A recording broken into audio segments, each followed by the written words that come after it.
Buenos días, buenas tardes, buenas noches.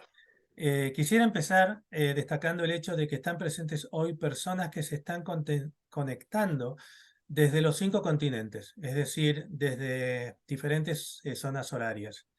Mi nombre es Héctor Rombolá, soy referente de la Red Argentina por el Derecho a la Identidad en Canadá y Estados Unidos, y quería empezar agradeciendo la presencia hoy de la directora del Banco Nacional de Datos Genéticos, doctora Mariana Herrera Piñedo, Josefina Nassif, en representación de la Dirección de Derechos Humanos de Cancillería Argentina, Claudia Poblete, nieta recuperada e integrante de Abuelas de Plaza de Mayo, y Marcela Solsona, también una nieta recuperada. Ellas nos van a dar su perspectiva de el Banco Nacional de Datos Genéticos y cómo ha sido parte de sus vidas. Para aquellos que no estén familiarizados con la red por la identidad se compone de varias personas e instituciones que voluntariamente se agrupan en nodos locales. Existen 40 nodos distribuidos en Argentina, en Europa y nosotros en Canadá y Estados Unidos. Nuestra tarea es amplificar el mensaje de Abuelas de Plaza de Mayo para que llegue lo más lejos posible. De esta forma, organizamos y participamos en eventos educativos y o de difusión. También, como es en el caso de nuestro nodo en Canadá y Estados Unidos, recibimos y acompañamos casos de personas con dudas sobre su identidad. Esto es importante de remarcar porque nosotros acompañamos emocionalmente a las personas, no como psicólogas o psicólogos, porque no lo somos, pero como alguien independiente de la familia, amigos o amigas, al cual se puede acudir en el momento de encrucijada emocional. Como esto lo podemos hacer solamente con nuestros casos, es común que trabajemos con otras instituciones que se encargan solo de la parte de solicitud y documentación. Abuela de Plaza de Mayo y los nodos estamos en condiciones de ayudar a cualquier argentino con dudas sobre su identidad, nacido entre 1975 y 1982 aproximadamente, sin importar en qué país se encuentre. Nuestras denominaciones geográficas tienen más que ver con dónde concentramos nuestros esfuerzos y no a quién atendemos. Antes de comenzar esta charla, quería comentar algunos puntos organizativos para lograr un mejor uso del tiempo. Primero, por favor, muteen su micrófono como si fuéramos al teatro. Estos micrófonos son muy sensibles y captan todo tipo de sonido ambiental que nosotros no reparamos, pero que afecta a la conexión de Zoom. Esta charla será grabada, está siendo grabada y estará disponible a la brevedad con un mínimo de editado. El uso del chat es libre e irrestricto para los participantes y las participantes. En general, no es tanto lo que se dice, sino cómo se dice. Sabemos que todas y todas seguiremos pautas esperadas de convivencia y respeto a la diferencia de opinión de todo tipo, pero personas que no puedan convivir con esta norma serán expulsadas del chat sin previo aviso. Para poder aprovechar el máximo el periodo de preguntas al final de todas las exposiciones, por favor escriban sus preguntas cuando lo sientan en el chat de la charla. Hay una persona que está leyendo el chat todo el tiempo y las podrá condensar temáticamente y me las hará llegar para poder preguntar. Aquellas preguntas que no logremos contestar, por favor, mándenlas a nuestro email de la Red por la Identidad en Canadá, Estados Unidos, o a la página de Facebook, que entonces las contestaremos en la brevedad. Y por último, por favor, no incluyan situaciones personales en el chat, solo indiquen la necesidad de comunicación en privado y su email. Y me comunicaré con esta persona a la brevedad. Toda consulta personal es confidencial y en el más estricto respeto y sensibilidad que la situación requiere. Bueno, ahora voy a dar espacio a nuestras invitadas. Es costumbre en la red que cada uno o cada una se presente a sí mismo o y comparta sobre lo que quiera compartir. Así que le daré la palabra a Josefina Nassif. Gracias, Héctor. Hola a todas y a todos, ¿cómo están? Muchísimas gracias por por estar conectados, conectadas. Les pedimos desde la Cancillería, porque esto no es desde mí, desde Josefina, no es un tema de Héctor y del trabajo que han hecho para poder organizar este encuentro desde la Red por la Identidad de Canadá, desde el Nodo de Canadá. Con el tema del horario, les pido mil disculpas porque tuvimos un problema de horario. Así que a quienes tengan que irse antes, que no, sobre todo les agradezco a los que están por fuera de horario de trabajo. Si alguno se tiene que ir antes, no se preocupe, esta charla se está grabando, así que se los vamos a enviar después el link para que puedan ver completa la reunión. La idea para los que están participando desde consulados, la idea es que tengan de primera mano, escuchen las palabras de Mariana Herrera, de la directora del Banco Nacional de Datos Genéticos, de primera mano, más allá de que después tengan consultas específicas consulares. En noviembre vamos a hacer una capacitación más interna y ahí podremos evacuar esas consultas. De todas maneras pueden preguntar, por supuesto, lo que quieran en el chat. Bueno, perdón, soy Josefina Nasif, coordino el área de Memoria, Verdad y Justicia de la Dirección de Derechos Humanos de Cancillería. Y en el año 2021 lanzamos la campaña internacional por el derecho, a ver si puedo compartir pantalla, por el derecho a la identidad. Ay, perdón, me aparecen más cosas en la pantalla, pero no las puedo sacar. Ahí está. No, aparece. Ahí se ve bien. Bien.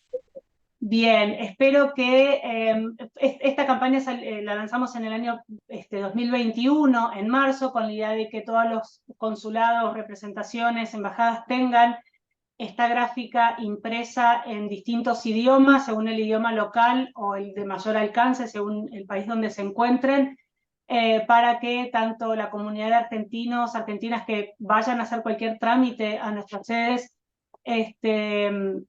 puedan ver esa campaña, y si alguien se siente identificado, se siente cuestionado o quiere aportar información sobre otra persona, sepa que puede hacerlo en nuestros consulados, en nuestras embajadas, y que hay funcionarios, funcionarias que están capacitados para saber qué responder ante una consulta de este tipo.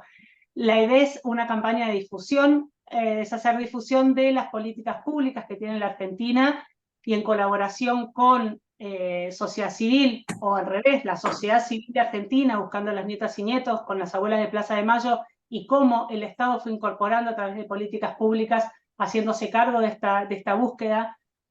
Por eso es que nos interesaba que en la participación, aparte de la organización que está realizada generosamente por el equipo del Nodo por la Identidad de Canadá, en este caso, hay distintos nodos por la identidad coordinados entre abuelas de Plaza de Mayo y la CONADI en el exterior, y el Banco Nacional de Datos Genéticos, que claramente es una de las instituciones más importantes públicas en esta búsqueda.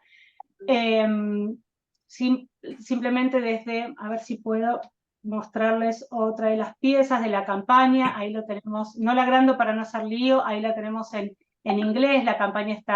Las piezas de la campaña están hechas en español o castellano, en inglés, portugués, francés, italiano, italiano, y algunas piezas fueron traducidas al chino mandarín como para poder tener la mayor llegada posible. Sin mucho más, simplemente es para lo que nos interesaba, es que tengan el conocimiento de cómo llegamos a la búsqueda que tenemos hoy, esta búsqueda en la que nuestros consulados, nuestros funcionarios y funcionarias en los consulados pueden colaborar, y mucho, para hacer difusión, para que las personas que dudan, que viven en el exterior, sepan a quién recurrir, que pueden recurrir al Estado, sea la Comisión Nacional por el Derecho a la Identidad, que es la CONADI, pueden recurrir justamente a un consulado y hacer la consulta, y por medio nuestro que llegue la información a la CONADI. También pueden recurrir a abuelas de Plaza de Mayo, hacer su consulta, o a los nodos de la Red por la Identidad.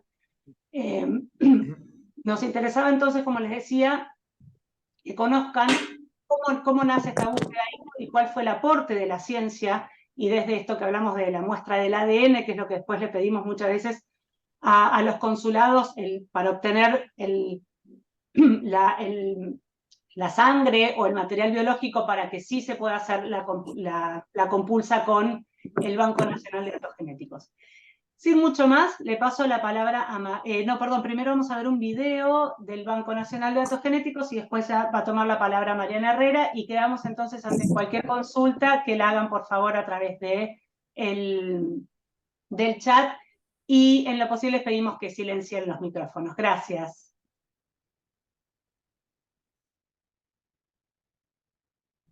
¿Dónde están nuestros nietos? ¿Nacieron esos nietos? ¿No nacieron? ¿Dónde están esos bebés? Están vivos y están muertos. ¿Por qué no nos dicen? Si le buscamos eso nada más.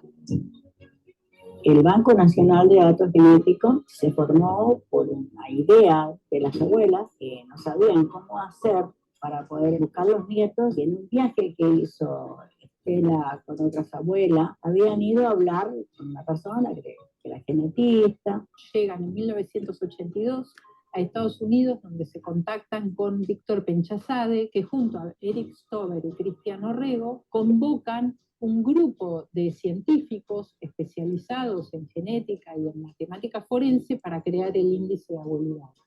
Entre ese grupo de científicos se encontraba Marie Claire King. La respuesta fue sí, la sangre de los familiares cierta. Analizando la familia materna y la familia paterna se puede reconstruir el mapa genético de los papás. Todos nosotros tenemos la mitad de nuestro genoma en el padre y la otra mitad en la mamá.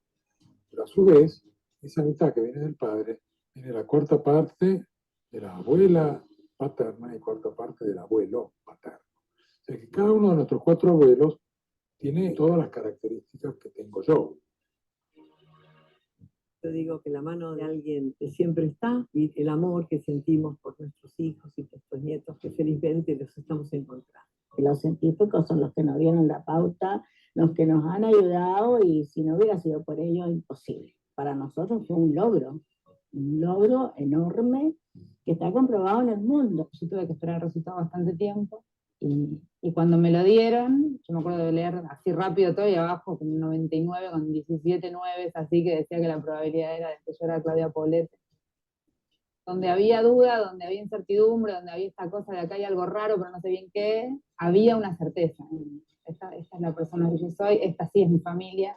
Nosotros seguimos buscando porque todavía nos faltan más de 300 jóvenes o jovencitas que no saben su historia ni conocen su verdadera identidad. Cuando se nos avisa por la vía que corresponde que se ha encontrado otra persona que ha sido víctima de apropiación, es decir que no pudieron con ese proyecto de que nunca los encontremos. Cuando no estemos para encontrar los centenares que faltan, está ya preparada la institución.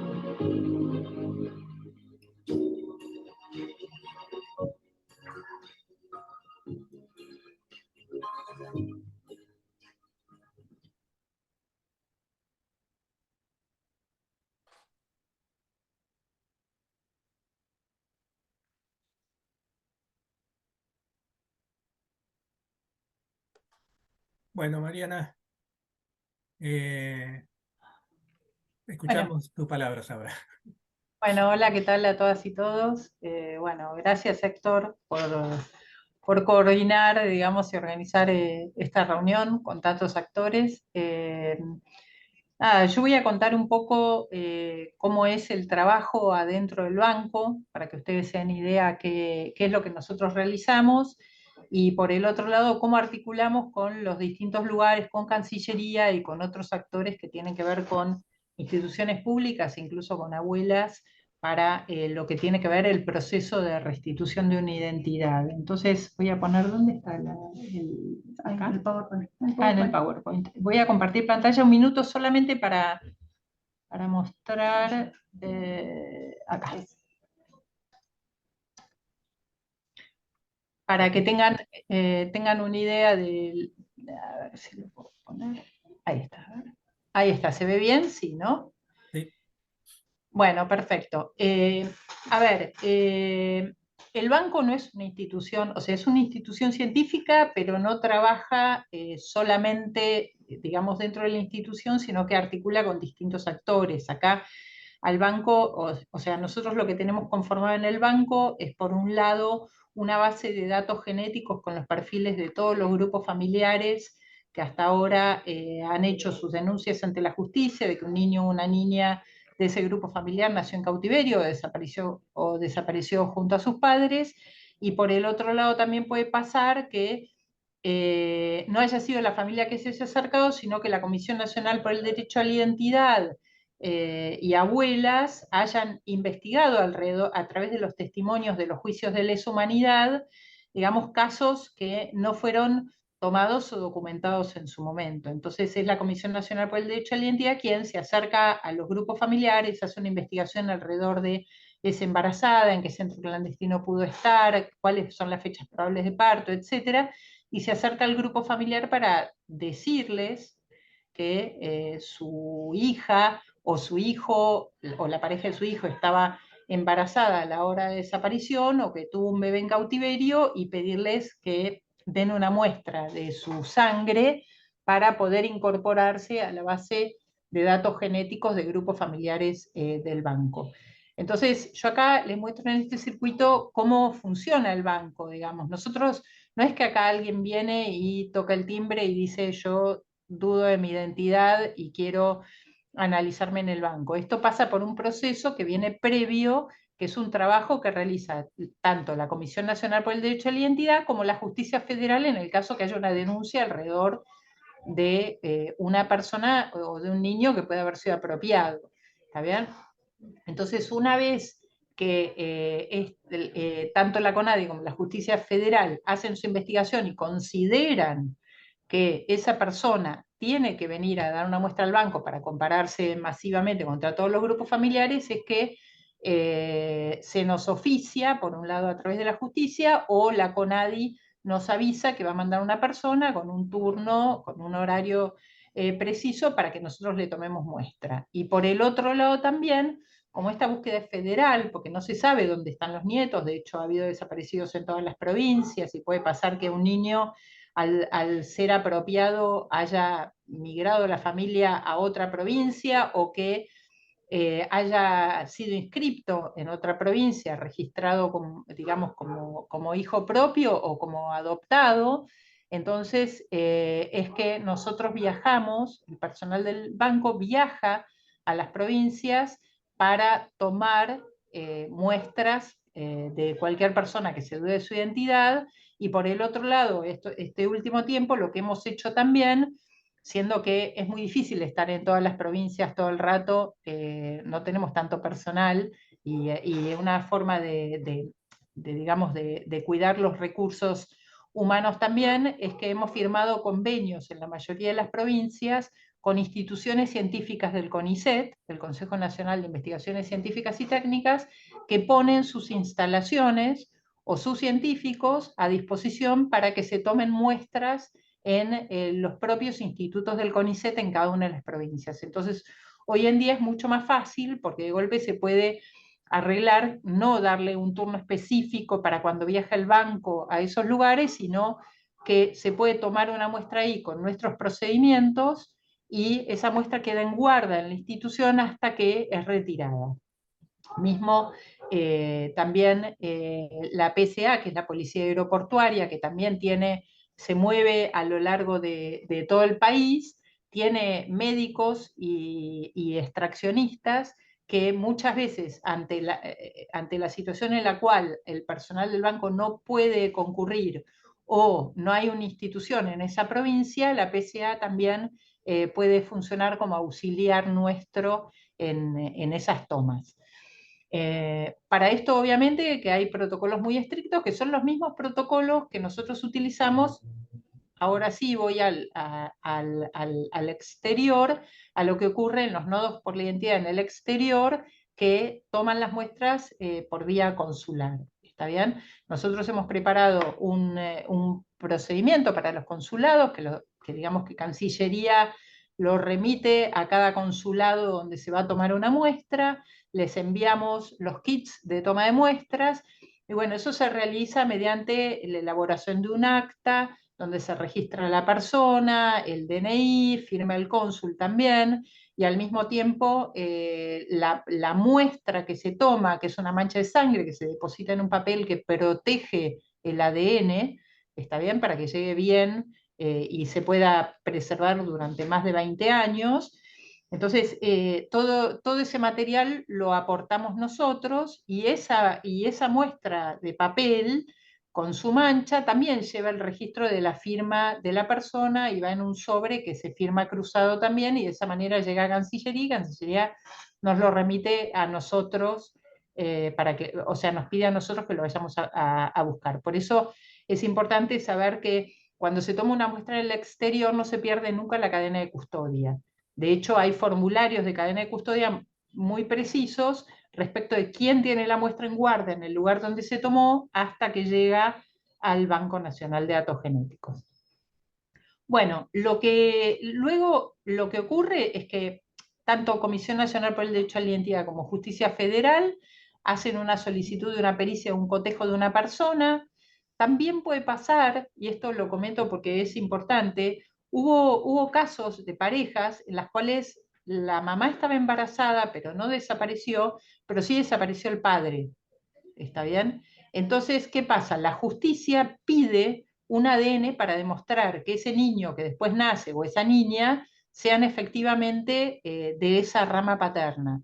Entonces, esos estudios también los realiza el Banco Nacional de Datos Genéticos. Puede ser que la persona viva en el exterior y que pueda suceder que haya una solicitud de ese tipo para que se le acredite su identidad y se le puede dar el apellido paterno porque solo tiene el apellido materno. Eso ocurre tanto en la Argentina como en casos del exterior.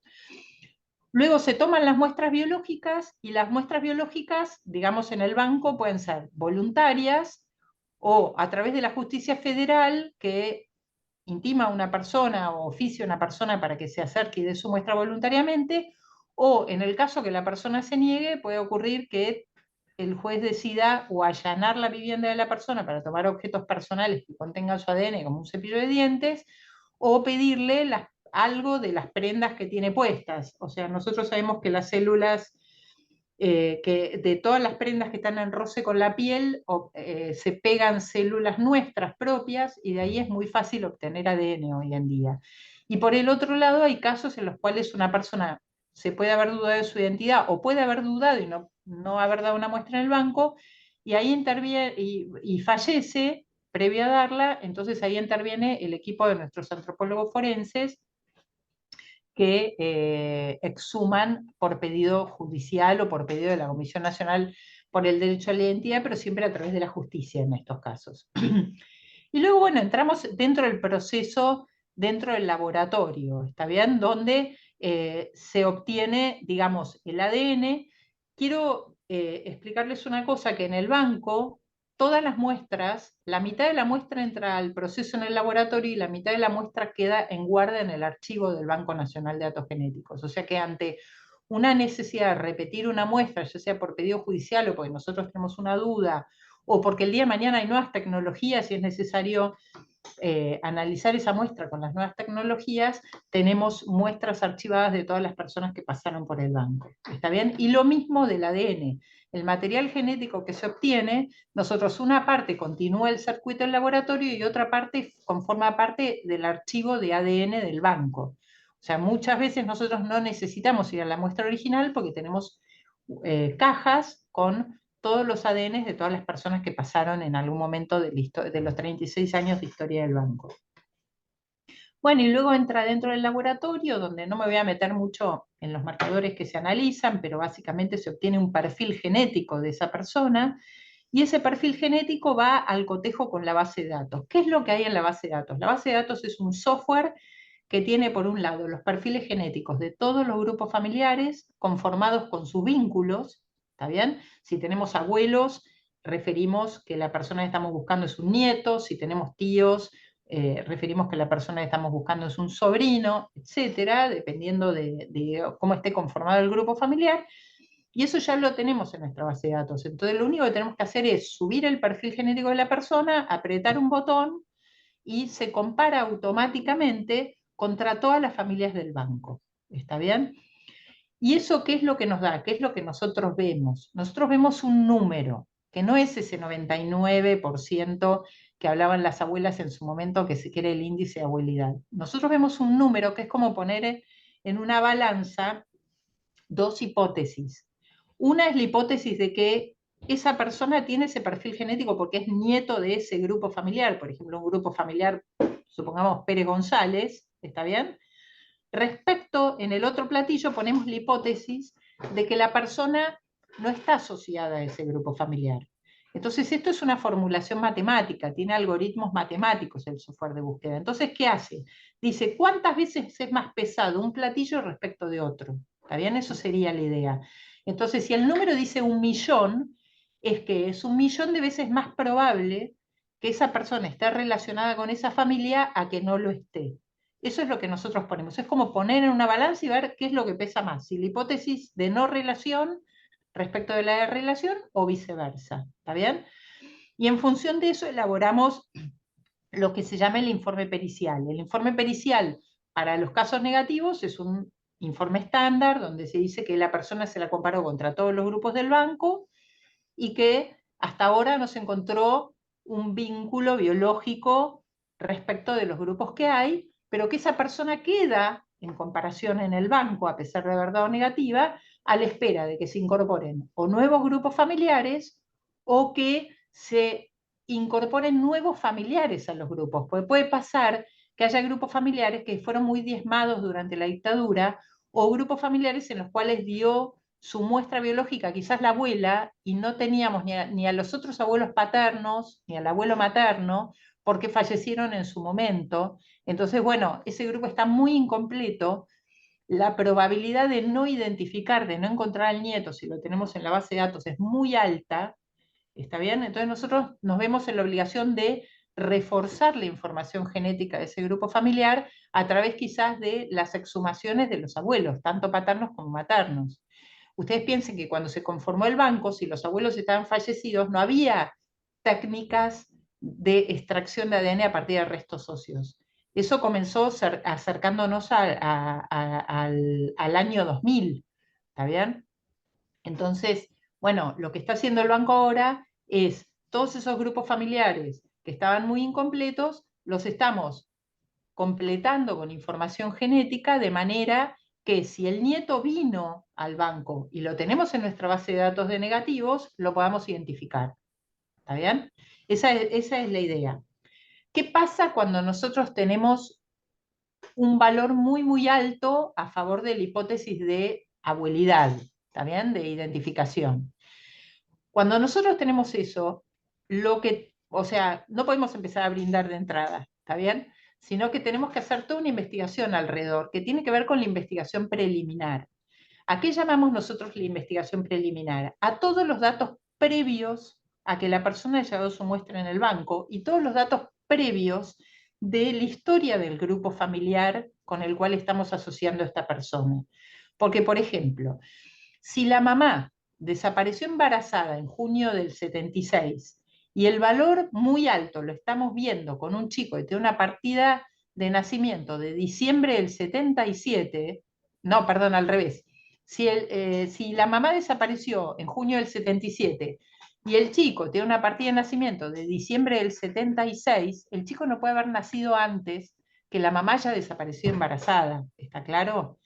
Entonces nosotros tenemos que cotejar toda esa información para hacer lo que se llama un proceso de conciliación de la información preliminar con la información genética que tenemos.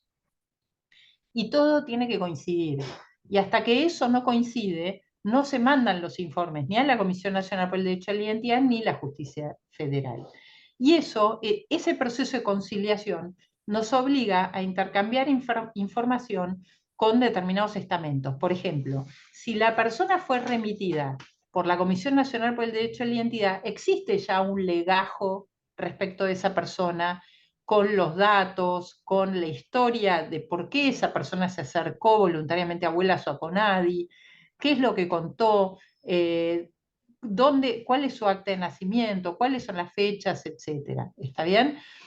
Respecto del tema del grupo familiar, del destino de la embarazada, los circuitos, la fecha de desaparición y todo eso, articulamos con la Comisión Nacional por el Derecho a la Identidad, con el equipo argentino de antropología forense, con Abuelas de Plaza de Mayo e incluso investigamos la información que hay en el RUPTE y los testimonios de los juicios. Y de esa forma, cuando todo coincide, es cuando nosotros elaboramos el informe pericial, lo entregamos a la institución que nos remitió a la persona, y es esa institución la que contacta a la persona para darle la noticia. ¿Está bien? Este es básicamente el circuito con el que nosotros trabajamos. Me quedan 5 minutos. Les voy a comentar un poquito en lo que estamos trabajando. El banco permanentemente, además del trabajo de rutina, permanentemente piensa nuevas herramientas que puedan dar respuesta a la búsqueda de las abuelas. Así como analizamos a los grupos familiares para tratar de completarlos lo más posible, estamos viendo que ahora hay una generación siguiente, que es la generación de los bisnietos, que muchas veces golpean las puertas de la CONADI porque su mamá o su papá, de quien se duda de su identidad, falleció o de golpe fue cremado y no tenemos la posibilidad de contar con su material genético. Entonces ahí ellos ofrecen la posibilidad o preguntan si la sangre de ellos puede servir para saber si son bisnietos de las abuelas. O sea, se invierte la carga de la pregunta. ¿Está bien? Antes las abuelas preguntaban, ahora son los bisnietos los que preguntan. Entonces, estamos trabajando en desarrollar nuevas tecnologías y mejorar esta capacidad de identificación a partir de los bisnietos. Esto no va a ser que el banco va a abrir las puertas a todas las personas que se autoperciben bisnietos de las abuelas, ¿está bien? Esto sí, o sea, va a ser como un filtro que se hace. En el caso que el nieto, el posible nieto o la posible nieta estén vivos, la prioridad es tomar esa muestra, ¿está bien?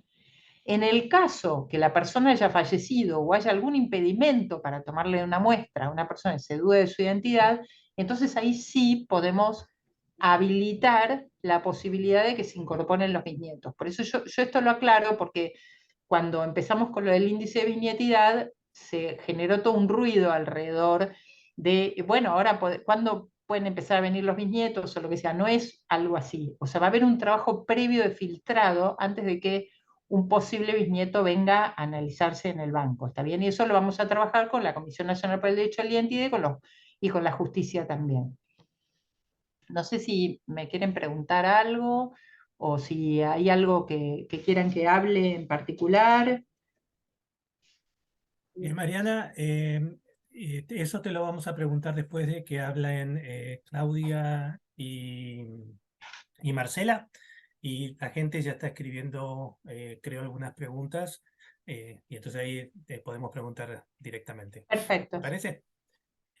Bueno, Claudia, te damos la palabra a vos. Esto ha sido muy interesante desde el punto de vista científico, entonces ahora vamos a verlo del punto de vista de los nietos y nietas que se pudieron beneficiar de este tremendo trabajo que se hace en el banco. Así que empezamos por vos, Claudia. Gracias, Héctor. Hola, buenas tardes a todos y a todas. ¿Me escucha bien? Se te escucha bajito, ¿Ahí va mejor? mejor. Ahí está. Bueno, yo soy Claudia Poblete, soy una de las nietas restituidas por las abuelas de Plaza de Mayo, soy la nieta de la abuela Buscarita Roa, que apareció antes ahí en el video, también aparecí yo un poquito en el video, contando con mi abuela un poquito de lo que fue nuestra experiencia. Yo recuperé mi verdadera identidad en el año 2000, hace ya 23 años, yo tenía casi 22 años cuando eso sucedió. Yo había nacido el 25 de marzo de 1978, soy hija de José Pobletti y de Gertrudis Laxic, ambos eran militantes populares, están los dos desaparecidos.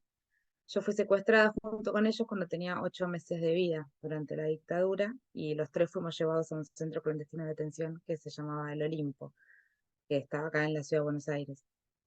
Era una dependencia de la Policía Federal. Yo después fui entregada a un matrimonio militar y criada por ellos como si fuera su hija biológica durante casi 22 años, hasta que me encontraron las abuelas, y mi abuela en particular y mi familia.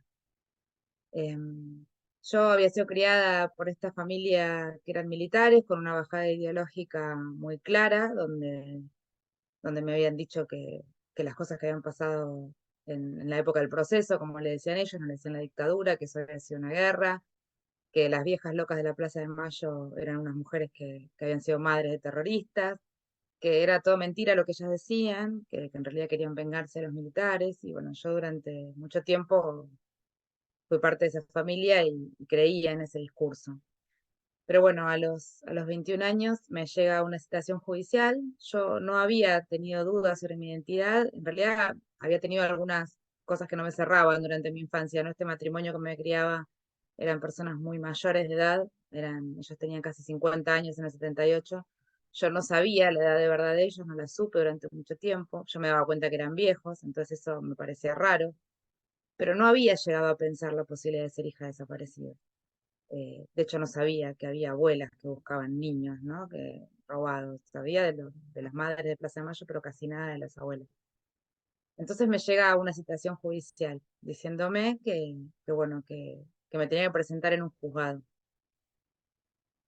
Yo fui eh, a esa citación, digamos, yo era ya mayor de edad, no podía negarme. Y el juez me explica ahí que, bueno, que había una familia, que pensaba que yo podía ser la nieta de ellos, y que, bueno, que la única manera de saber si eso era una posibilidad real, digamos, de demostrar si eso era verdad, era con un examen de ADN. Yo al principio no quise hacerme el examen de ADN, le dije al juez que si podía negarme, que prefería no ir, y él me explica ahí que, bueno, que en realidad esa era la única forma, ¿no? Como que yo era la prueba de ese delito. Y como yo estaba bastante convencida de que no iba a dar ese examen de ADN, de que lo que a mí me han dicho toda la vida era verdad, eh, acepto. Y a la vez yo creo que operaba ahí dentro mío esta cosa de que yo sabía que había cosas en mi familia que no cerraban. Entonces esa especie de obligación que me pone el juez, a mí que yo era una chica criada muy obediente, entonces desobedecer a un juez como que no se me cruzaba por la cabeza, me liberaba un poco de tener que tomar yo la decisión, ¿no? O sea, con la retrospectiva de la vida, pienso que también ese mandato de alguna forma me permitió a mí poder ir a hacerme el examen de ADN sin sentir tanta culpa. Porque bueno, se ponen en juego muchas cosas, ¿no? Cuando uno le dicen que las personas que cree que son sus padres pueden en realidad no serlo y que le pueden estar mintiendo. Así que yo fui. En ese momento el Banco Nacional de Datos Genéticos funcionaba en el Hospital Durán, no es como es ahora, y fui a sacarme sangre. Yo en ese momento estudiaba ingeniería en sistemas, iba a la facultad, y tenía internet nada más en el laboratorio de la facultad, no era común tener internet en la casa de uno, yo no tenía, pero me fui al laboratorio de mi facultad, y usé un buscador para buscar a las abuelas de Plaza de Mayo y para buscar qué era esto del examen de ADN, porque yo sabía que había exámenes de ADN para demostrar la paternidad, pero pensaba que no era posible lo de la abuelidad, lo de los abuelos. Pero ahí encontré la página iniciática de abuelas de hace 20 años, que era una página muy sencilla, pero estaba. Y ahí explicaba el trabajo de los científicos, de Mary Claire King, explicaba sobre el índice de abuelidad, y yo que estudiaba ingeniería y que para mí todo lo que tenía que ver con lo científico era como muy importante, le daba como validez, eso me dio tranquilidad. Yo dije, bueno, esto no son solamente las viejas locas de la Plaza de Mayo, ¿no? Son científicos, personas que estudian con seriedad. Para mí le dio como seriedad, entonces esperé como tranquila el resultado del examen, porque igual yo seguía medio convencida de que me iba a dar, pero lo esperaba como que eso me dio un aval, ¿no? El saber que había científicos, digamos, aparte de las abuelas mismas. Y bueno, yo tuve que esperar tiempo en esa época, y en febrero del año 2000 me llaman de nuevo al juzgado y el juez me entrega el resultado del examen. El resultado del examen era súper contundente. Estaba la primera carátula que decía que yo pertenecía al grupo familiar Poblete Laxi con un 99,99979. La probabilidad de que yo en realidad era Claudia Poblete. Había una fotito mía de bebé que tenía sacado en lo materno, y había una fotito de mi mamá y mi papá. Yo cuando vi eso, yo que iba pero imagínense que yo me fui a recibir el resultado del examen en mi hora de almuerzo de mi trabajo. O sea, yo pensé que iba a ser un trámite, que iba, recibía el resultado y me volvía a trabajar. Y cuando recibí eso, toda esa cosa armada que tenía de que no me lo iba a creer, de que iba a ser mentira, fue muy impactante. Y me di cuenta que era cierto, o sea, vi las fotos, yo claramente me veía parecida a esas dos personas que me estaban diciendo que eran mi papá y mi mamá, y bueno, y el resultado arrollador del examen, ¿no? Que determinaba con tanta certeza mi identidad. Entonces ahí fue como que se dio todo, ¿no? Eso era una especie de súper terremoto, digamos, y todas estas cosas que yo pensaba que no me las iba a creer, me di cuenta que eran verdad y me agarró como una especie de desesperación. En el momento eran todas preocupaciones encontradas, por un lado me preocupaban las personas que hasta ese momento había creído que eran mis padres, me preocupaba qué iba a pasar con ellos. Me preocupaba por mí misma porque no sabía cómo iba a hacer para entenderlo y bueno, para mí fue realmente un shock muy profundo. Eh, pero sí me pasó esto, ¿no? Como que a mí entre el examen y esas fotos me dieron la total certeza de lo que me estaban diciendo era cierto. O sea, toda esa cosa de la mentira, de las viejas locas, no sé qué, en ese momento para mí fue. Y mirándolo desde ahora, 20 años después, siento que eso es como un gran alivio, ¿no? Saber que uno puede creer en algo en el momento en el que todo el mundo se está medio desarmando, porque que una persona como yo, criada en esa familia, de esa forma, enterarse una verdad así era muy fuerte. Ese día conocí a mi abuela Oscarita, conocí a mi tío Fernando, el hermano de mi papá, conocí a la hermana de mi mamá.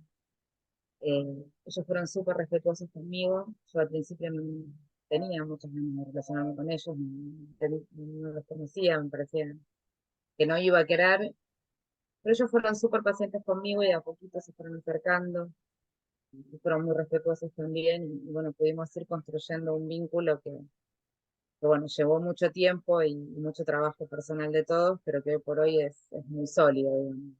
Mi abuela es la bisabuela de mis hijos, eh, para nosotros hoy esa es nuestra familia, y hemos podido generar una relación sana que trata un poco de reparar todos esos 20 años que nos quitaron, ¿no? Que no pudimos estar juntos. Yo hace más de un año ya soy parte de la comisión directiva de Abuelas de Plaza de Mayo. Así que, bueno, las abuelas están viejitas, quedan poquitas activas. Y bueno, y los nietos y las nietas estamos tratando de aprender de ellas y de empezar a tomar esa aposta para continuar con el trabajo, ¿no? Porque, como dijo Mariana, el trabajo continúa todos los días. Cientos, nietos y nietas que andan por todo el mundo sin saber quiénes son, y sus hijos y sus hijas que tampoco saben quiénes son, ¿no? Porque no nos sabe la verdad, el delito de apropiación se sigue transmitiendo. Así que esa es como nuestra urgencia. Si de las preguntas surge alguna cosa más para contar, o si Héctor te parece que menciona alguna cosa más, lo puedo profundizar y les agradezco mucho que se hayan conectado para escucharme. Bueno, Claudia, como siempre es un gusto escucharte, y muchas de las cosas que dijiste hoy, además de las que siempre decís que te conozco, eh, son, es muy interesante tener la visión desde tu punto de vista, y parte del objetivo del webinar o de la charla de hoy era justamente el valor, la autoridad que le da a la búsqueda y el encuentro tener una organización científica de la calidad del Banco Nacional. Así que fue muy reconfortante que nos cuentes eso. ¿No? Marcela, cuando tengas tiempo o cuando tengas ganas, te toca a vos. Bueno, hola a todos. Recién escuchaba a Claudia contarte la historia. Yo hace bastante que no vuelvo a contar mis historias y siempre remueve un montón de cosas. Y bueno, yo soy Marcela Solsona, soy la nieta restituida 129. Fue el 9 de abril del 2019. Pasa a ser otro aniversario, ¿no? En la vida de todos nosotros ese día. Bueno, mi historia es que a los 19 años fallece mi papá de crianza, y a raíz de eso empieza una movilización en la familia. Mi abuela me dice que soy adoptada. La verdad que no era algo que yo nunca ni me había planteado, ni había tenido sospechas. ni nada. Entonces, bueno, ahí obviamente empiezo a preguntar, me lo niegan, me creo en esa negativa, es más fácil que enfrentar todo lo que puede venir. Mi proceso en realidad fue diferente porque yo siempre lo describo, fue como un embudo, ¿no? Fueron como 10 años hasta llegar a esa encrucijada donde casi yo estaba como muy segura de que iba a ser un positivo por un montón de situaciones, y hasta lo quería, porque un positivo era la única respuesta clara y certera. Siempre hablamos, ¿no?, de lo difícil que también es luego continuar con la gente que da un negativo, ¿no?, en los procesos. Y bueno, claro, al final nada, mi madre de crianza me termina aceptando que soy adoptada. Lo mío no fue una adopción, o sea, yo estoy inscrita en la partida de nacimiento como hija biológica. No me da muchas explicaciones, bueno, los busco en mi familia, en mi entorno, la verdad que todos me han acompañado y me han dado toda la información que tenían, pero bueno, tampoco era demasiada. Y bueno, y en ese proceso, en esos años, yo tenía ahí 19, después yo a los 25 me vengo a vivir a España, yo vivo en Valencia, y se contacta, al tiempo se empiezan a contactar de abuelas, ¿no? A raíz de unas denuncias que había habido sobre mí, que gente de mi entorno, gente que me conocía, que sabía mi historia, pensaba que era probable que fuera hija de desaparecidos, y bueno, va a abuelas, y bueno, abuela ahí es donde empieza toda esa investigación, ¿no? Que luego acompaña lo que contaba Mariana, ¿no? Que luego también esta información que se verifica más allá de ADN, ¿no? Entonces, bueno, ven el tema de la partida de nacimiento, yo estaba anotada que había nacido en mi casa, cosa que era bastante común cuando no era partida, o sea, cuando no era así. Y bueno, buscan también historial, ¿no? Ven si la persona que es la madre ha hecho revisiones médicas o no, o sea, ahí toda una investigación muy fuerte. Yo cuando me puse a ver el legajo mío, realmente es impresionante todo el trabajo que hay detrás. Pero bueno, también yo tenía miedo de qué podía pasar, el tema de las culpas, con la familia, todo lo que uno lleva atrás. Me acuerdo bueno, en ese momento yo, como ya vivía acá, se judicializa el tema, yo me niego a hacérmelo, en ese momento la justicia española falla a mi favor, entonces yo sabía que si entraba en la Argentina me lo tenía que hacer. Pero mientras yo no viajara, es como que estaba a salvo de tener que enfrentarme a eso. Y bueno, en un momento me vi obligada a viajar por circunstancias familiares, y fue como una liberación, porque ya no estaba tomando yo la decisión. Entonces yo me acuerdo que hablando, corté, lo miré a mi marido y le dije, tengo que viajar y ya está, me lo voy a hacer. Me acuerdo hace mucho tiempo, una vez hablando con Josefina, me preguntaba de qué pensaba sobre el análisis el compulsivo, ¿no?, de la obligación, y yo le decía que tenía muchas dudas, o sea que no, en realidad todavía no tengo una respuesta muy clara con respecto a esto, pero sí que es verdad que nos liberaba a nosotros de tener que tomar esa decisión, que muchas veces es muy dura por culpa, por un montón de motivos, porque no todos tenemos una misma historia atrás, o sea, hay que, no sé, yo tuve una vida normal, no tengo, o sea, no estuve en una familia violenta, no tuve, o sea, hay casos realmente muy duros. Entonces, claro, uno de repente se ve en una posición que tiene que tomar una decisión con la cual puede hacer daño a gente que quiere.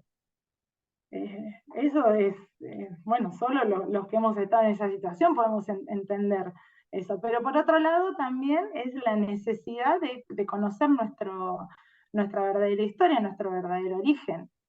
y más aún cuando ya tenemos hijos y queremos trasladarle esa verdad a nuestros hijos. Y bueno, viajé, me tomaron la muestra en el juzgado y dio positivo. Yo previo a esto, por eso les digo que yo ya venía haciendo todo un trabajo. Esto fue en el 2019. Yo en el 2016, una de mis primas me lleva, porque bueno, también estaba pensando en la importancia de esto de la red por la identidad en el exterior, ¿no? Porque los que estamos afuera estamos muy alejados, a veces no, estamos muy alejados de todo lo que sucede, de la sensibilización por este tema. Entonces, de repente, que todo esto se pueda trasladar afuera es súper importante. Y cuando en el 2016 mi prima me lleva un poco, me dice, ¿por qué no miras la página de abuelas a ver si encontrás algo, tal vez ves algo? Porque yo ya el tema estaba que yo ya estaba muy en contacto, hablaba, estaban intentando convencerme de que me haga el análisis. Y bueno, me metí en la página de abuelas, no sabía ni qué iba a ver realmente. Empecé a ver, vi que había un listado de mujeres desaparecidas embarazadas, filtré por fecha aproximada de nacimiento y me encontré con la foto de mi madre, que es igual a mí. Entonces eso fue, claro, creo que estuve un día sin poder contárselo a mi marido, no podía ni hablarlo, de decirlo. Y cuando y empiezo a mirar, claro, Cíntora, Solsona y demás, y claro, veo que hay un padre vivo, yo encontré a mi padre, un hermano de mi hermano Marco, que somos de la misma madre, y bueno, después tengo también otro hermano más chico, Martín. Pero claro, eso era... pero no podía tomar la decisión. Entonces, claro, yo ya cuando me voy a hacer el análisis y claro, era como decir, bueno, si es que sea con ellos, porque yo ya venía tanto tiempo mirando, por un lado lo quería apartar porque no era capaz de seguirlo, pero por otro lado era algo que ya no me podía quitar de la cabeza, era algo que ya tenía.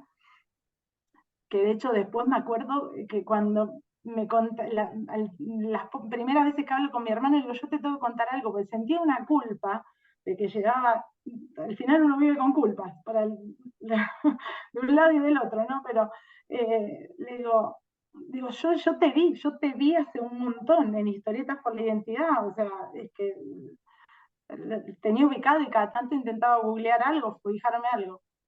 Y bueno, cuando me hice la prueba volví a España y cuando llegué estaba el resultado y no me voy a olvidar nunca, jamás, me llamó mi primo y me dijo, flaca, ya están los resultados, es positivo con la familia que pensábamos. Y ahí se abrió el embudo para el otro lado. Y bueno, nada, tuve la gran fortuna de encontrarme con un montón de gente que me había estado buscando durante muchos años, y tuve una gran red de contención, por suerte, de toda mi gente, mi familia de crianza, y bueno, y la verdad que siempre digo la mejor decisión que pude haber tomado en mi vida, para que se acaben las mentiras, los silencios, para bueno, ya poder hablar todo con una verdad. Y bueno, creo que el motivo de uno poder dar testimonio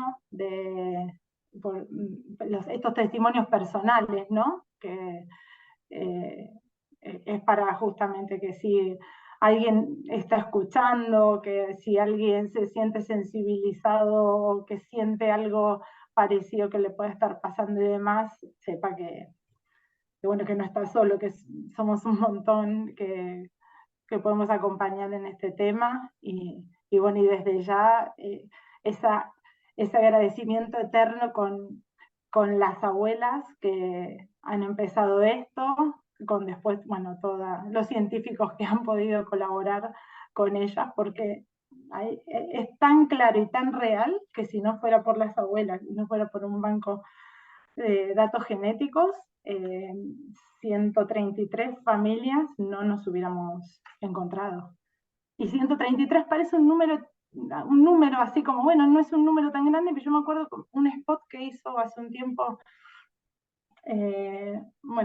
Secretaría de Derechos Humanos y demás, pasaba así en un flash muy rápido las fotos de todos nosotros.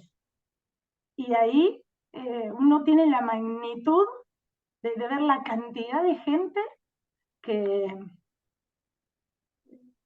resuelve su verdad. Ya está. Yo no te quería interrumpir porque, bueno, tu testimonio, al igual que el de Claudia, son muy, muy importantes.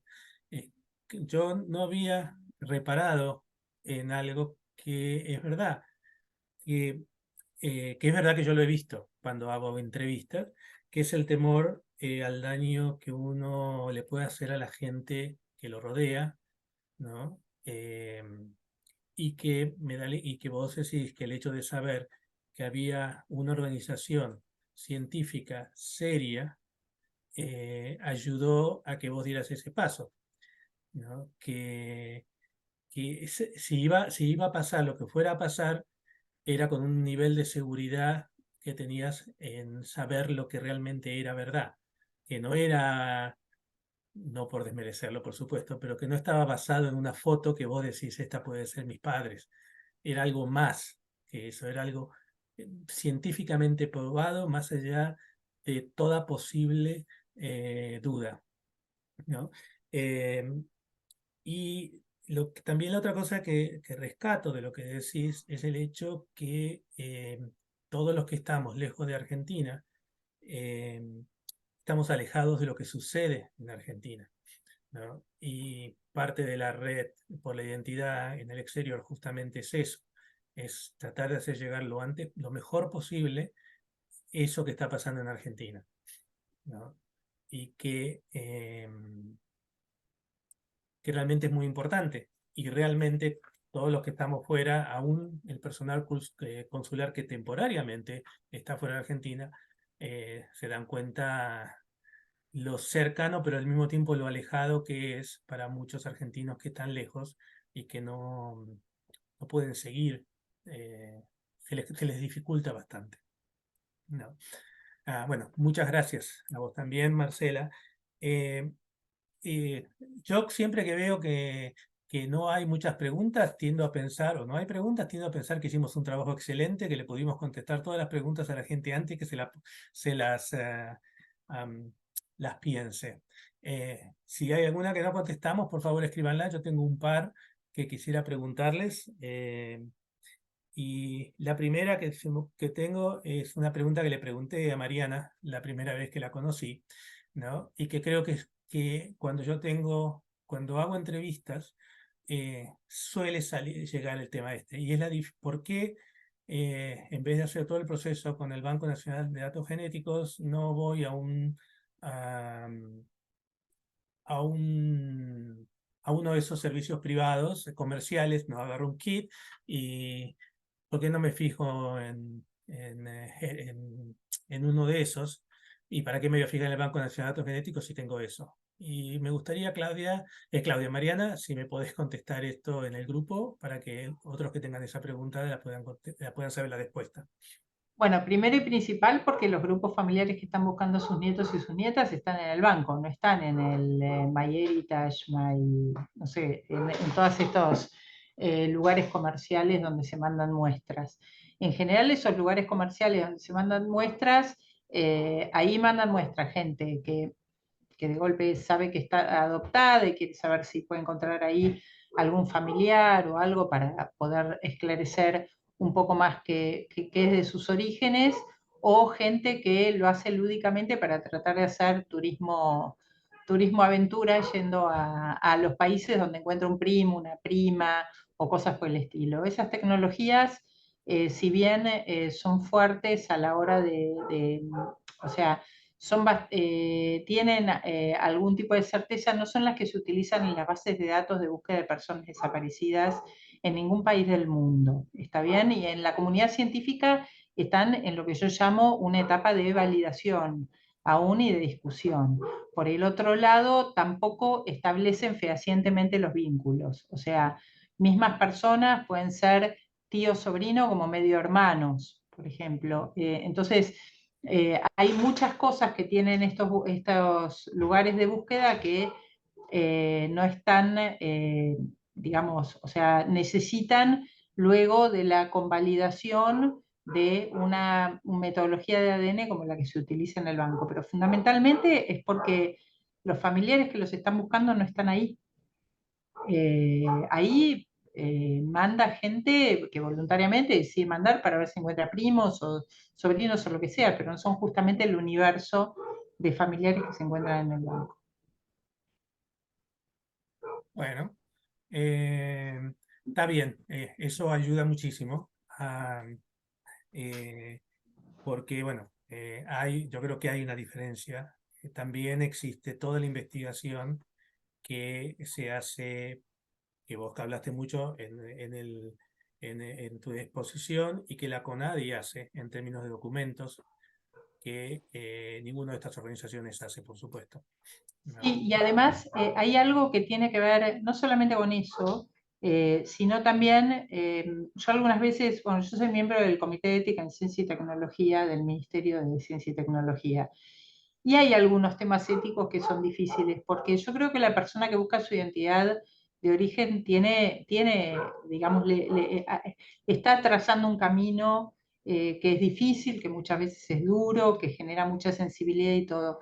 Y yo he visto algunos resultados de estas empresas donde establecen vínculos bastante lejanos, como primos segundos, primos terceros, ¿está bien? Y generan una expectativa en la persona que algunas veces no se convalida con la realidad.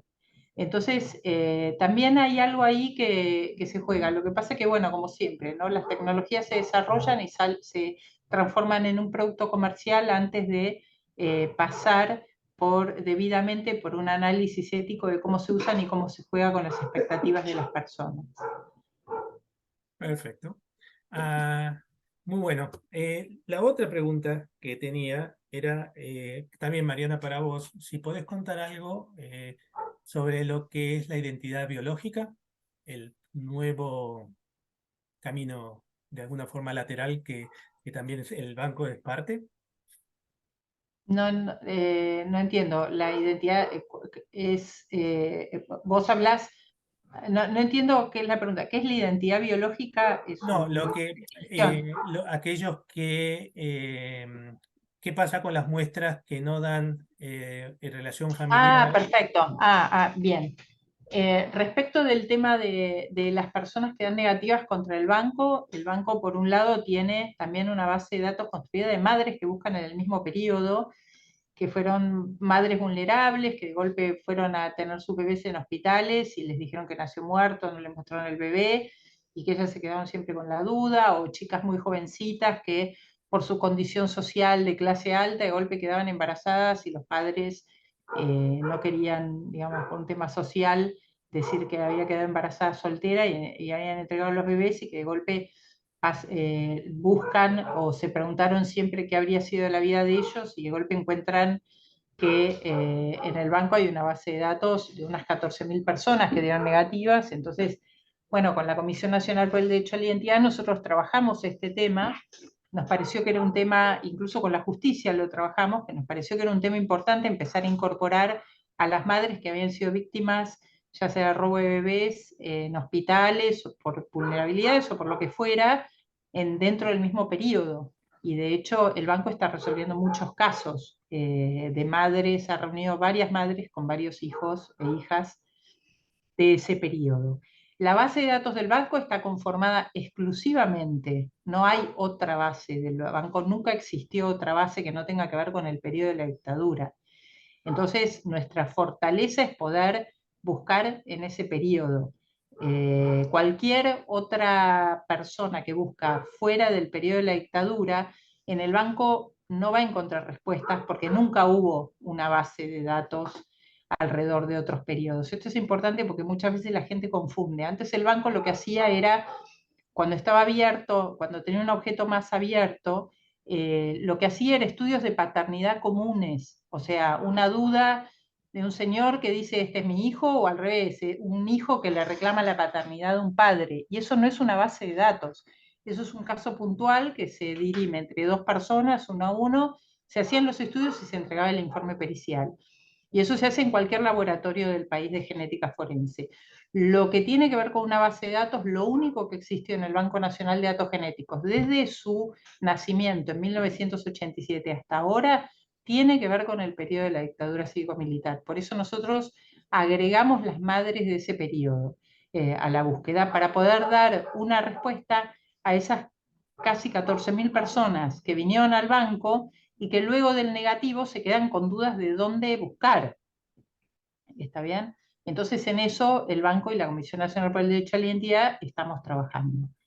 Respecto de la gente que busca su identidad de origen fuera del otro periodo, ahora en la Argentina se están sancionando lo que se llaman leyes provinciales.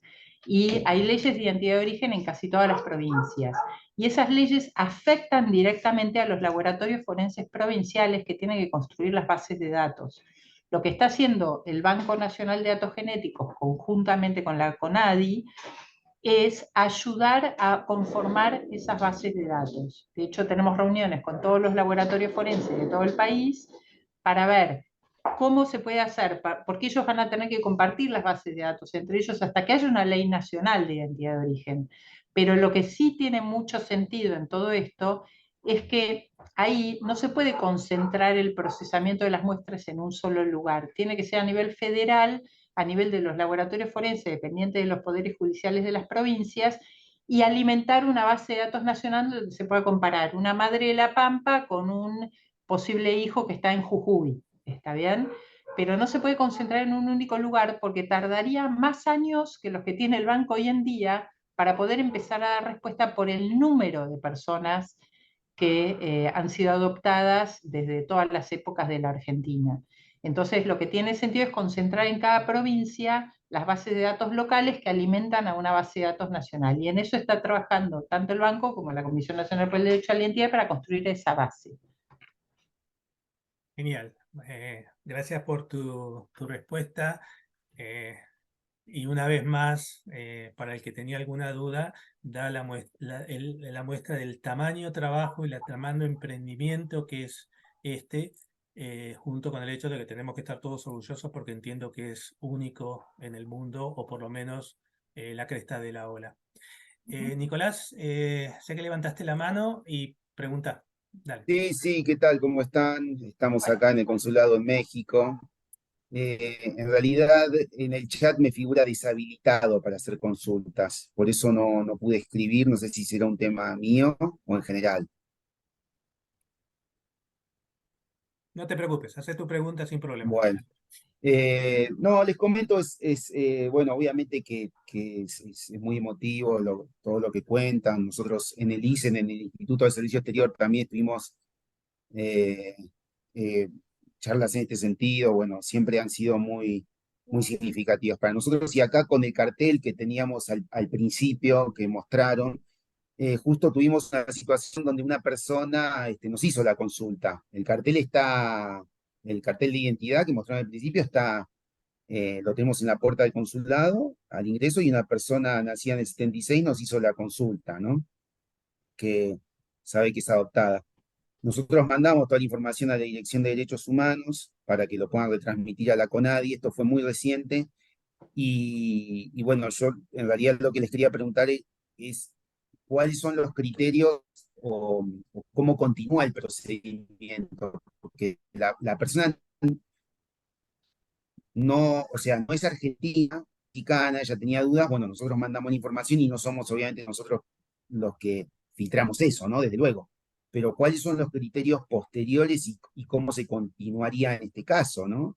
Esto fue muy reciente.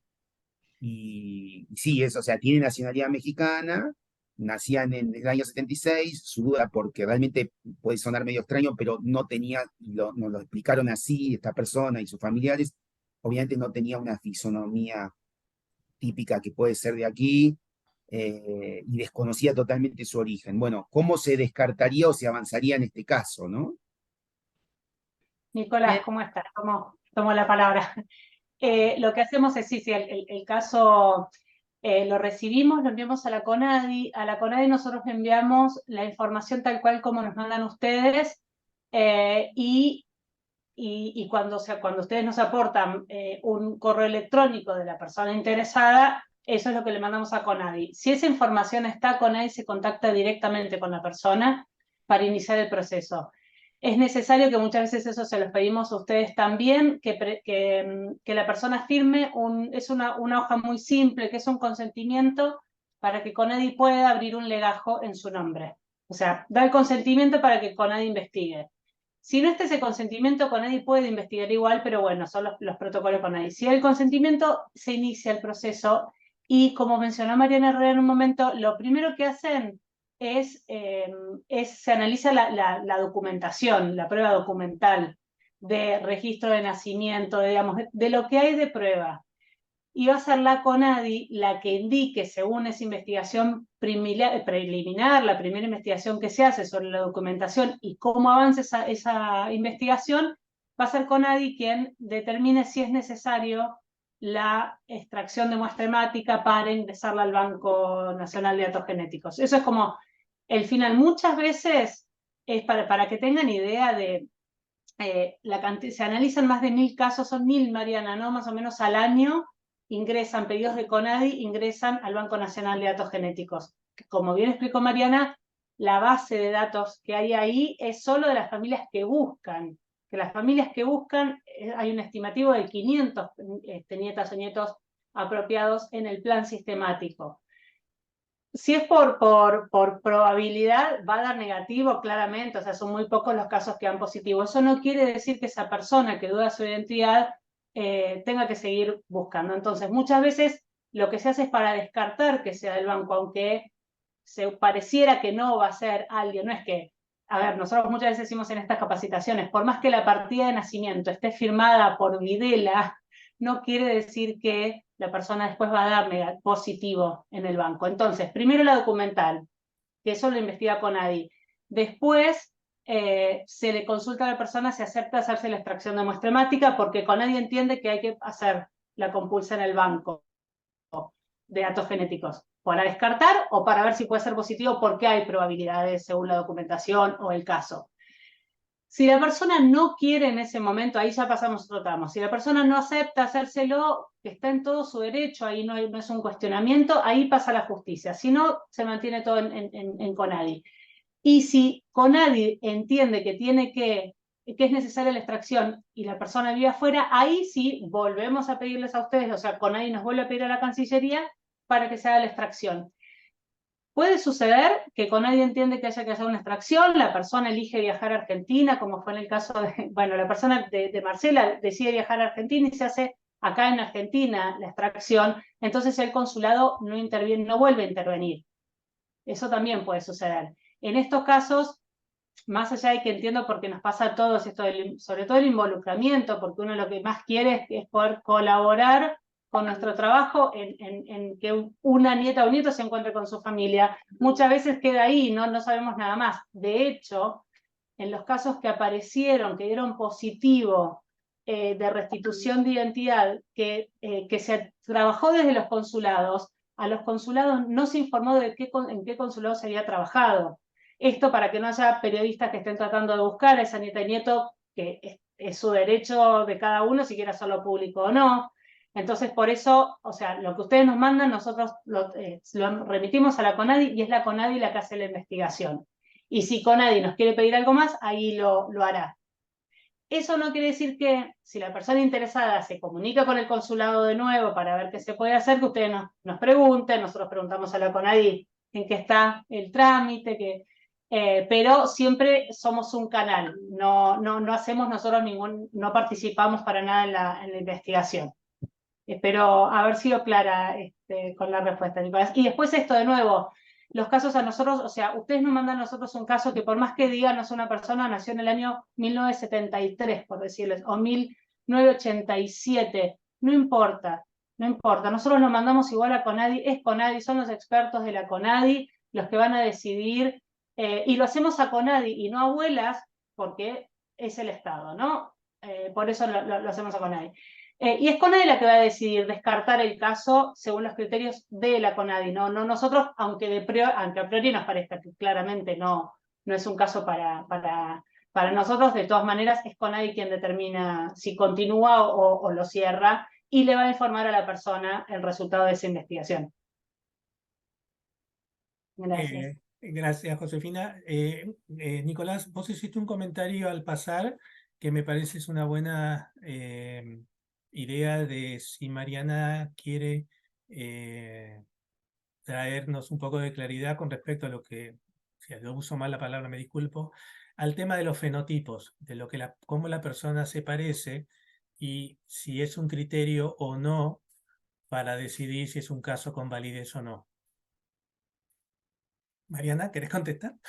Sí, me da gracia la pregunta. Primero le voy a decir a Marcela que cuando nosotros terminamos de hacer todos los análisis, digamos, si dio un positivo, salimos corriendo a mirar las fotos, porque en general hay un parecido dentro de las fotos. Algunas veces nos ha pasado que no, pero la mayoría de los casos uno ve claros parecidos y eso nos pone más contentos todavía, ¿está bien?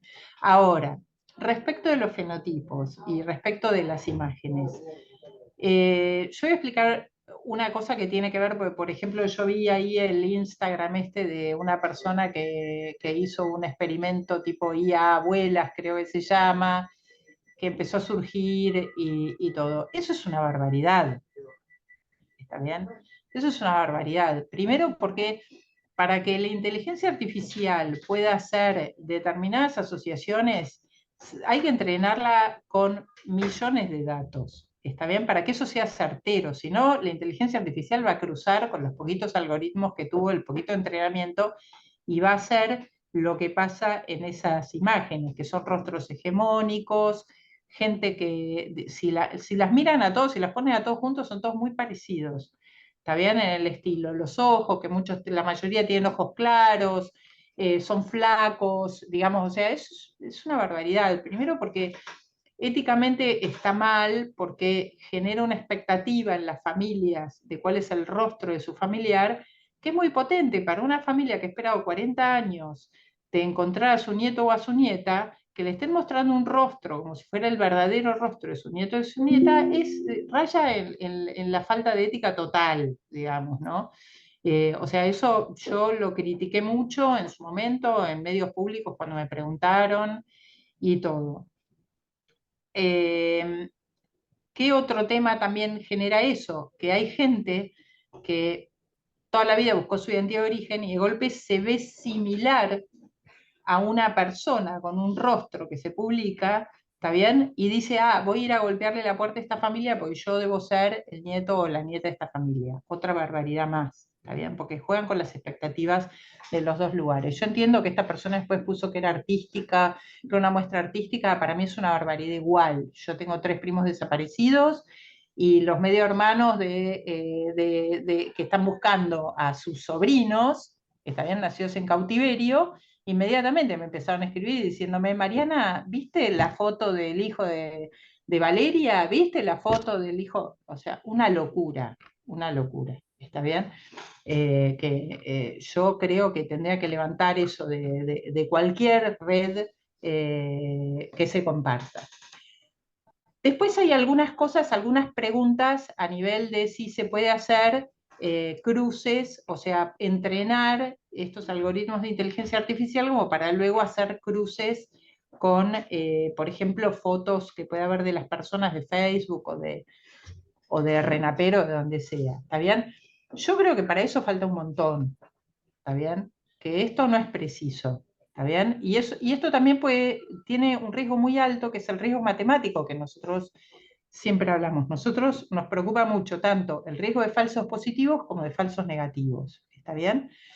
Uno puede pensar que puede filtrar, pero al filtrar o al priorizar gente semejante a los grupos familiares sin la investigación preliminar que digamos que les dé pauta, puede estar dejando afuera o sea, puede quedar afuera la identificación de un nieto, ¿está bien?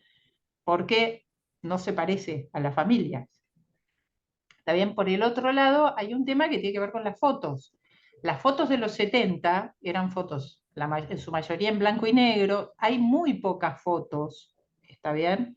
Hay pocas fotos. Entonces, ¿cómo se entrenan estas máquinas? ¿Cómo se hace para entrenar con fotos que son de otra época? Porque de golpe, si nosotros ponemos ahora padres de 19, 20 años, e hijos que tienen 40, 48, 45 años, ¿está bien? Nada, me parece que tienen que ser fotos muy cercanas en el tiempo como para poder hacer un buen entrenamiento de las herramientas.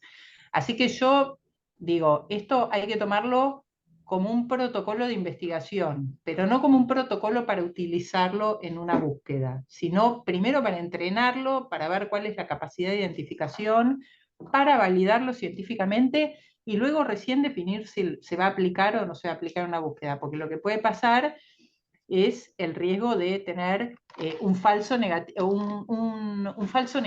de perder una identificación por estar filtrando o priorizando a través de una herramienta que no está lo suficientemente validada ni desarrollada científicamente para eso. Bueno, muchas gracias, Mariana.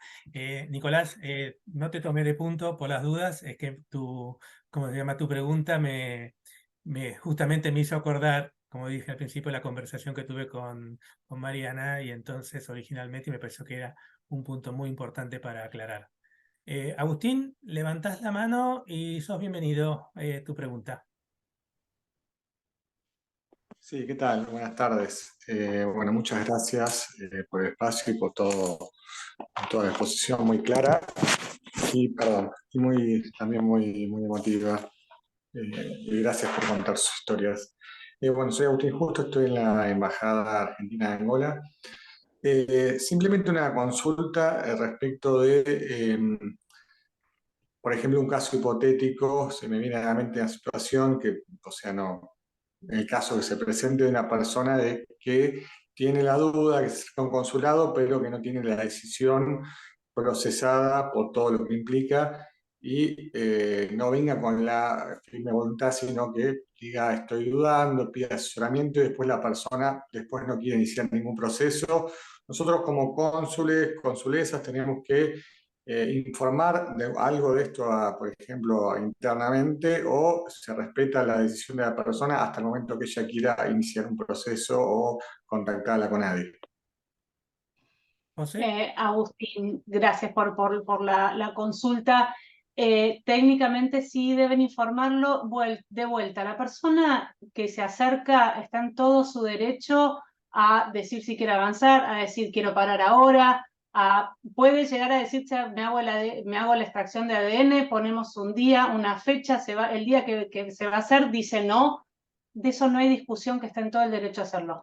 Ahora, si se presenta en el consulado, deje información, sí es importante que ustedes la remitan. Estamos hablando de delitos, de un delito penal muy grave y es un delito de orden público. Por lo tanto, si yo voy a presentar una denuncia, tanto la CONADI como la de Plaza de Mayo, esa denuncia va a llegar a una fiscalía y hay obligación por parte de la justicia de investigar de ese delito o ese presunto delito.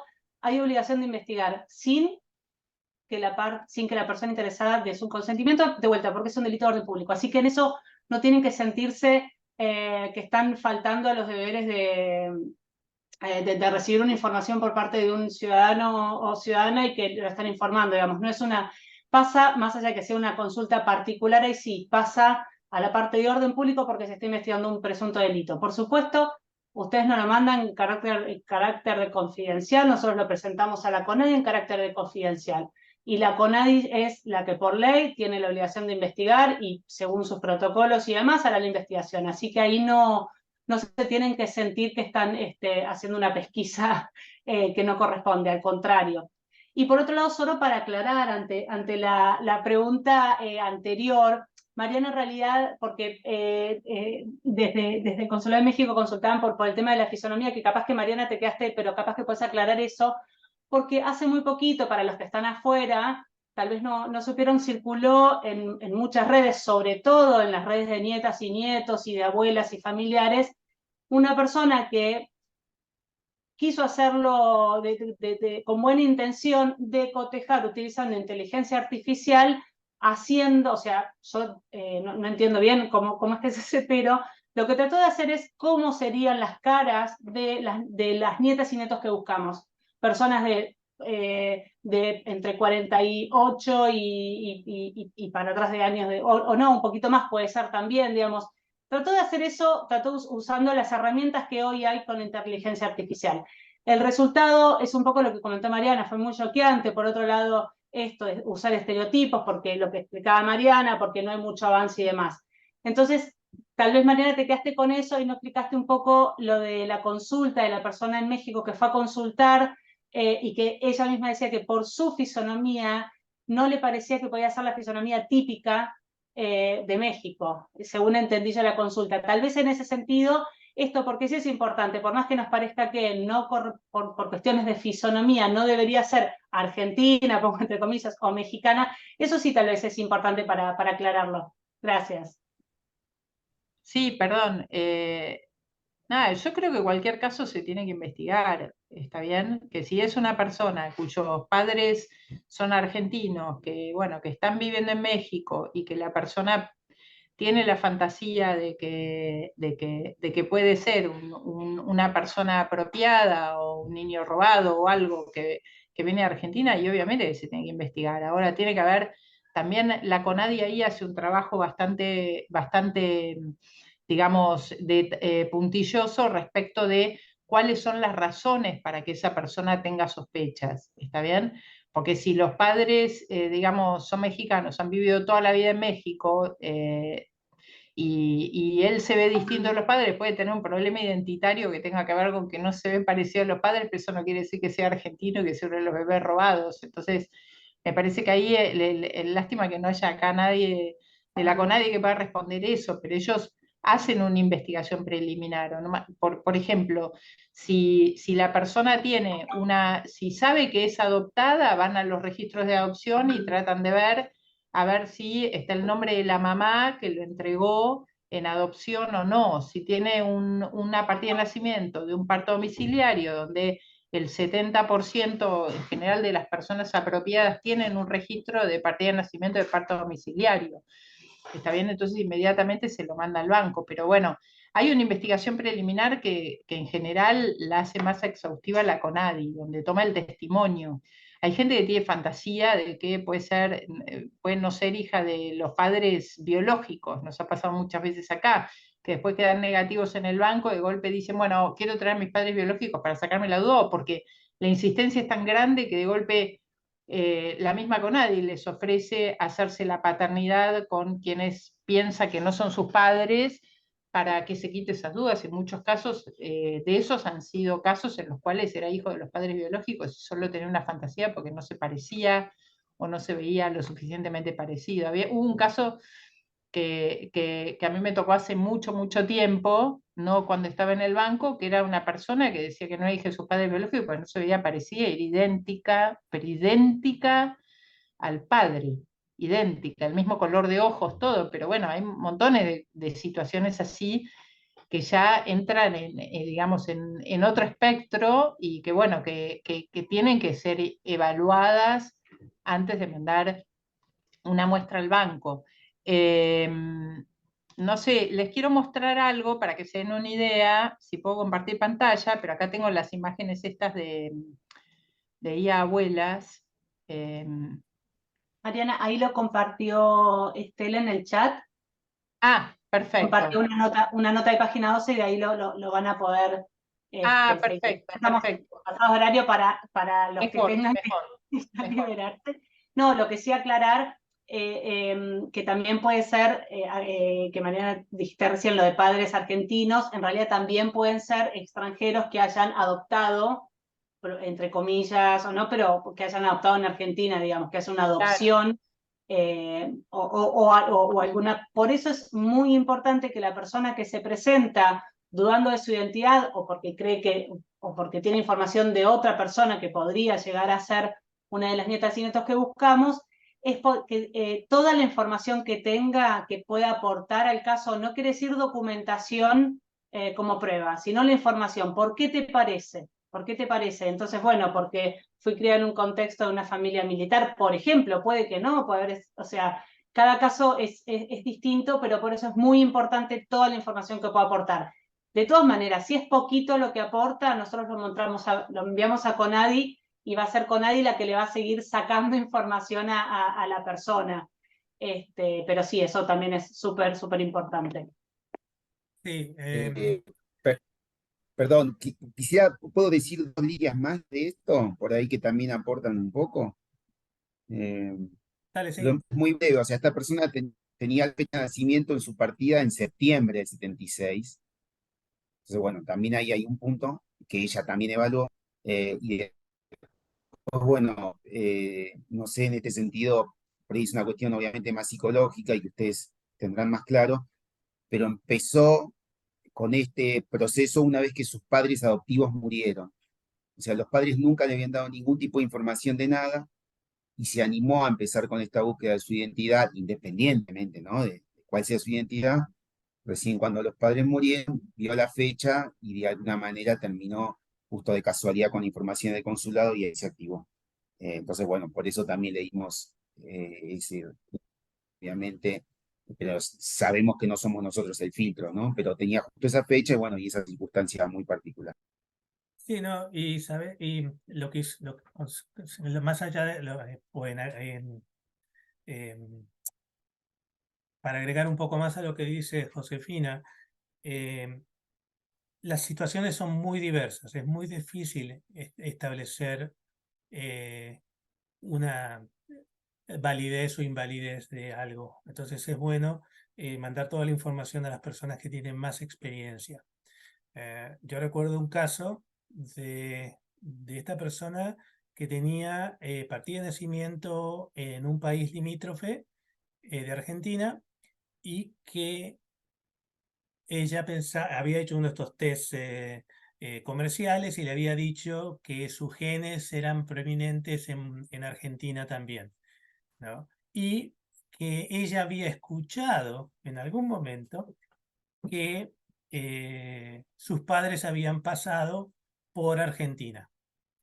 Entonces ella creía que sus padres podrían ser originalmente de Argentina, pero físicamente no parecía lo que ella pensaba que los argentinos lucen, ¿no? Y una de las cosas que la decidió ella hacer el proceso fue cuando yo le dije, ¿y vos cómo no sabés que tus padres, que pueden haber sido hijos de personas de estos países, no se fueron a vivir a Argentina?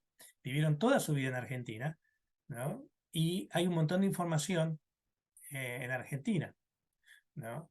Entonces es muy difícil decidir necesariamente cuál es la situación. Por eso es bueno siempre mandárselo ahí a Cancillería y que Cancillería le dé curso.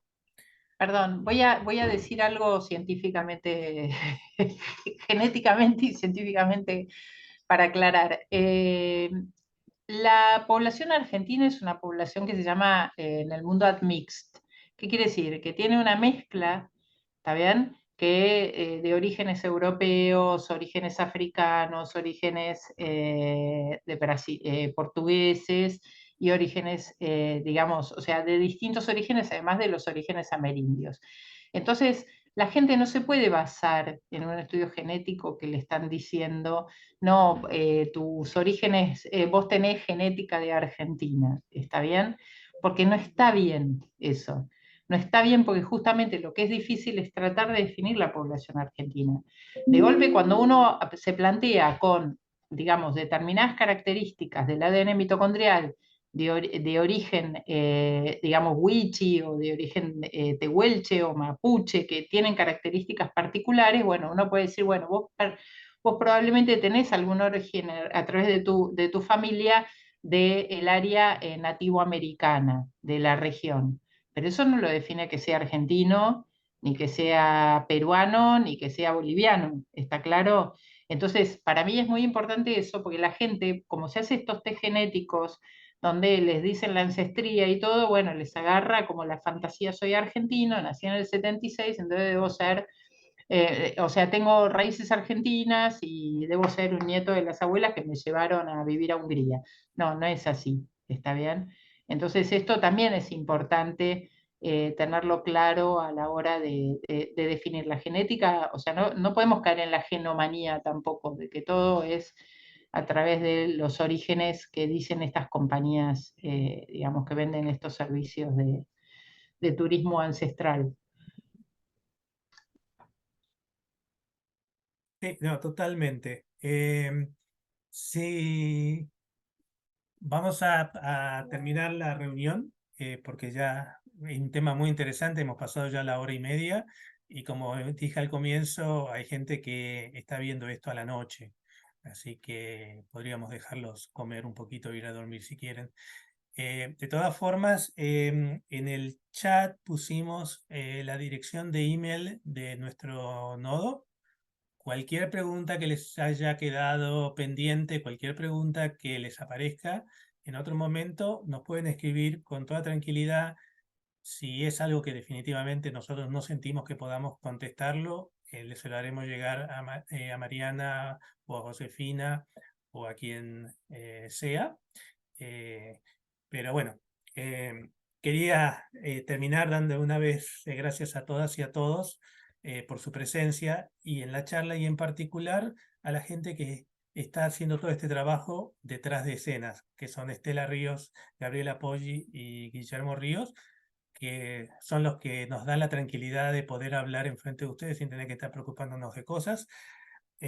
Así que muchas gracias a ellos y cualquier comentario que quieran hacer con respecto a esta charla, lo pueden hacer en nuestra página de Facebook, donde está la que se llama Red por Argentina por el Derecho a la Identidad, Canadá, Estados Unidos, USA,